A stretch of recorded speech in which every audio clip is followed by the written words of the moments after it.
দেশের সার্বিক নিরাপত্তা পরিদর্শনের অংশ হিসেবে প্রধানমন্ত্রী তারেক রহমান সেনা সদস্যদের অবস্থান পরিদর্শন করেন।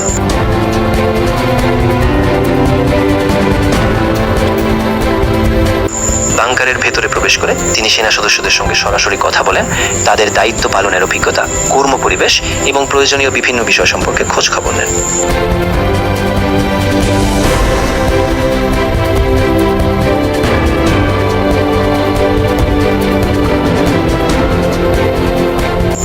আনুষ্ঠানিকতা পেরিয়ে এক পর্যায়ে তিনি তাদের সঙ্গে চায়ের আড্ডায় যোগ দেন, যেখানে আন্তরিক ও সৌহার্দ্যপূর্ণ পরিবেশের সৃষ্টি হয়। চায়ের আড্ডায় প্রধানমন্ত্রী দেশ রক্ষায় নিয়োজিত সেনা সদস্যদের ত্যাগ, সাহসিকতা ও পেশাদারিত্বের ভূয়সী প্রশংসা করেন। তিনি বলেন, দেশের সার্বভৌমত্ব ও জনগণের নিরাপত্তা নিশ্চিত করতে তাদের অবদান জাতি সবসময় শ্রদ্ধার সঙ্গে স্মরণ করবে।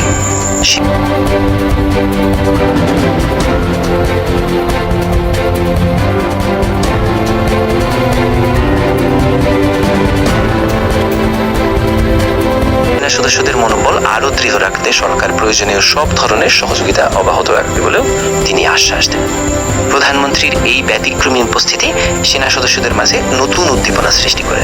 কঠোর দায়িত্ব পালনের মাঝেও এমন আন্তরিক মুহূর্ত নেতৃত্ব ও বাহিনীর পারস্পরিক আস্থা এবং সম্মানের এক অনন্য দৃষ্টান্ত হিসেবে উপস্থিত সবার কাছে স্মরণীয় হয়ে থাকে।